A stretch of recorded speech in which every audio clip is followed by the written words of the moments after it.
அனைவருக்கும் வணக்கம்.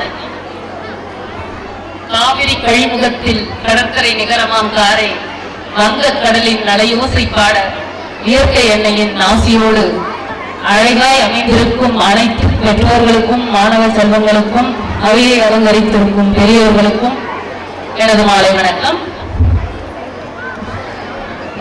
இது உண்மையாலுமே எனக்கு ஒரு பெரிய டாஸ்க். ஏன்னா நல்லா பேசுற ஸ்பீக்கர்ஸ்க்கு அப்புறம் பேசுறது ரொம்ப பெரிய டாஸ்க். பட் ஆனா என்னோட ஜாப் ரொம்ப ஈஸி. ஏன்னா நான் ஒரு சின்ன கதை சொல்லிட்டு முடிச்சுக்க போறேன். ஏன்னா இந்த மாணவ செல்வங்களோட கலை நிகழ்ச்சியை கண்டுகளிக்க நீங்க எல்லாரும் ரொம்ப ஆவலோட இருக்கீங்க. ஸோ இந்த நிகழ்ச்சியை ஆரம்பிக்கிறேன். ஒரு 35 வருஷத்துக்கு முன்னாடி ஒரு சின்ன கிராமத்து பள்ளியில ஒரு மாணவி ஒரு மாணவர் 2 பேரும் ஒரு சின்ன கிராமத்துல ஒரு விவசாயியோட பசங்க படிச்சுட்டு இருந்தாங்க.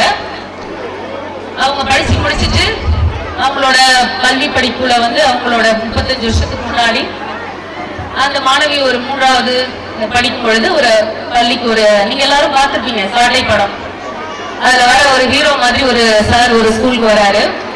அவர் நிறைய புதுசான நிறைய விஷயங்களை ஊக்குவிக்கிறாரு. நிறைய லெசின் கொண்டுட்டு வராரு. நிறைய ஸ்போர்ட்ஸ் ஆக்டிவிட்டிஸ் நிறைய விஷயங்களை பசங்களுக்கு ஊக்குவிக்கிற விதத்துல செய்யறாரு. ஸோ அந்த பசங்களும் படிக்கிறாங்க. படிச்சு 5ஆம் வகுப்பு முடிக்கும் பொழுது மத்திய அரசு உறைவிட பள்ளியில அவங்களுக்கு படிக்க வாய்ப்பு கிடைக்குது.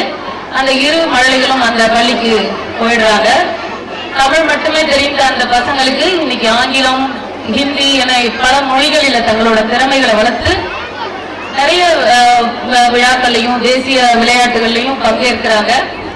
12ஆம் வகுப்பு முடிக்கும் பொழுது முடிக்கிறதுக்கு முன்னாடி அந்த பெண் தன்னோட அம்மா கிட்ட கேட்கிறா, நான் என்ன ஊர்லம்மா பிறந்தேன். எனக்கு 8ஆம் வகுப்பு படிக்கும் போது அந்த பெண் அந்த விஷயத்த அவங்க அம்மா கிட்ட கேட்கும் பொழுது அவங்க அம்மா சொல்றாங்க, நீ வயிற்றிலேயே இறந்துட்டுதான் டாக்டர் சொல்லிட்டாங்க. சரி, வயிற்றிலேயே இறந்த குழந்தைய என்ன செய்யறதுன்றது பிரசவத்துக்காக நான் அந்த குழந்தைய ஹாஸ்பிட்டலுக்கு ஒரு மாட்டு வண்டியில அழைச்சிட்டு கிராமத்துல இருந்து கிளம்பணும். போற வழியிலேயே நீ பிறந்துட்டமா, அதனால எனக்கான காயங்களும் நான் அதுல இருந்து சரியாய் வரதுக்கும் ரொம்ப வருஷம் ஆச்சு அப்படின்னு தன்னோட அம்மா சொல்றாங்க. அன்னைக்கு அந்த பெண்ணோட மனநிலை நானும் ஒரு டாக்டர் ஆகணும், அதுவும் பெண்களை பார்த்துக்கிற ஒரு டாக்டர் ஆகணும்ன்ற கனவோட அந்த பெண் தன்னோட படிப்பு தொடர்றான். 12ஆம் வகுப்பு படிச்சு முடிக்கும் பொழுது எதிர்பாராத விதமா அவங்களோட அப்பா சிக்கலாயிடுறாங்க. உடம்பு முடியாம போயிருக்கு. அவ ரொம்ப ஏழை குடும்பத்துல பிறந்ததால அவளோட படிப்பு செலவுகளையும் அன்னைக்கெல்லாம் ஒரு 35 வருஷத்துக்கு முன்னாடி டாக்டர் இன்ஜினியர்னா நினைக்க முடியாத கனவு. ஒரு ஏழை குடும்பத்துக்கு நினைக்க முடியாத ஒரு கனவா இருக்கிற ஒரு காலத்துல தன்னோட மருத்துவ பயணத்தை தொடங்க முடியல. அவளோட 8ஆவது வகுப்புலேயே அவளோட பயணம் ஒரு டாக்டர் ஆகணுன்ற கனவு. ஆனா தன்னோட நர்சிங் படிப்பை எடுத்துக்கிறா. தனக்காக அந்த நர்சிங் படிப்புல தன்னை ஒரு நர்ஸா உயர்த்திக்கிறா. 2 ஆண்டுகள் நர்சிங் படிப்பு முடிக்கும் போது தன்னோட தந்தை சரியாயிடுறாரு. சரியான திரும்ப ஒரு டைம் என்ட்ரன்ஸ் எழுதலாமே. கனவு என்பது உறக்கத்தில் வருவதல்ல, உங்களை உணர்ந்து விடாமல் இருப்பதாக இருக்க வேண்டும். அவள் கனவு தொடர்றதுக்கு திரும்பி ஒரு முறை என்ட்ரன்ஸ், திரும்ப ஃபர்ஸ்ட் 10 ரேங்க்ல அவ்வளவு ஒரு பெண். மருத்துவ கனவு நினைவாகுது. திரும்ப அவளோட பயணம் தொடர்ந்துகிட்டே இருக்கு. இந்தியாவில தேசிய அளவுல முக்கியத்துவம் வாய்ந்த சிஎம்சி வெள்ளூர் அப்படின்னு சொல்லக்கூடிய கிறிஸ்துவ மருத்துவ கல்லூரியில் தன்னோட மேல் படிப்பு 10 ஆண்டு பல பொறுப்புகளை ஏற்று அந்த பணியில பயணிக்கிற அந்த பெண் கொரோனாவால மாவட்ட ஆட்சியரோட உத்தரவின் பேரில் காரைக்காலுக்கு சிறப்பு மருத்துவரா தன்னோட பணியை துவங்கி 20 ஆண்டுகளுக்கு பின் தன்னோட கிராமத்தை நோக்கி அவளோட பயணம் மீண்டும் தொடருது. ஒவ்வொரு பள்ளிகளிலும் ஒவ்வொரு கல்லூரிகளிலும் தன்னோட வேலை செய்யக்கூடிய நிறைய ஆஷா ஒர்க்கர்ஸ் இங்க இருக்காங்க. ஏஎன்எம் சிஸ்டர்ஸ் இங்க நான் பிளேசஸ் பாக்குறேன்.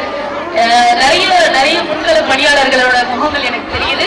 இந்த மாதிரி தன்னோட பணி நிலையில் ஒவ்வொரு மக்களுக்கும் ஒவ்வொரு பள்ளிக்கூடங்களுக்கும் அவள் பயணிக்கின்ற அந்த பயணத்தின் இறுதியாய் 38 வயதில் தேசிய விருது பெறுகின்றால்.